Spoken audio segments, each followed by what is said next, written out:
تحياتي أصدقائي، إن شاء الله تكونوا بخير. إخواني، اليوم رجعنا لكم فيديو مهم وإن شاء الله تستفادون منه يا رب. كالعادة أنا ما أريد أطول بالمقدمة. الفيديو اليوم بده يحكي عن تطش العلامات. تطش العلامات يعني بحيث إنك لما تضرب العلامة شيء خفيف يطلع صوت خفيف، ولما تضرب العلامة بقوة يطلع صوت قوي. هون بالساملر الضبط هذا مو مريح لضرب السامبلر، يعني احتمال مرات تضرب السامبلر خفيف. يعني مثال نضربه خفيف،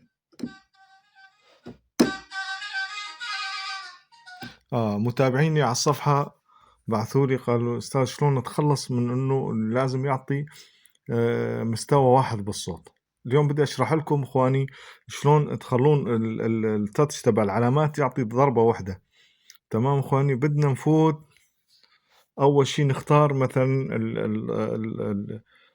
فرشة الزمورة أو الكوارث أو المجاوز من الريجستي، وبعدين نجي على الصوت نكون وين موقعه يكون، نفوت عليه. نفترض اخترنا هاي الصفحة هنا، نجي هون نختار مكانه، نجي على يمينه، نجي فويك اديت.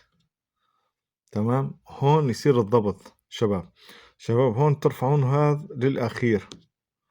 تمام، وهون النقطة مهمة، هون لازم هذول الاثنين تسوون مثل بعض.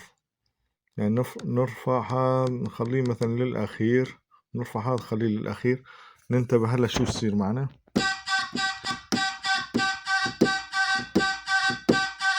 صار مستوى واحد إخواني. هون فيكم تسيفون الصوت مباشرة تحطونه باليوزر، وفيكم مباشرة تتخلص منهم. ما تسيف هون، بس مباشرة تجي على الميموري تضغط هون وتسيف هون.